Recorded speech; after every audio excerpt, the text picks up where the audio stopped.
Hi and welcome to today's 90 seconds of XRP. Stay tuned to know today's economic, financial, cryptocurrency, and of course XRP news. Deaton applauds Empower US lawsuit against SEC, says firm has no ties to Ripple or XRP.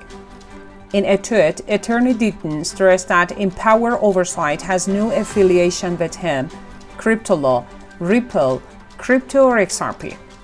However, the anti-corruption watchdog sued the SEC at a time when many consider the evidence assembled by the XRP community as massive conflicts of interest and gross appearance of impropriety.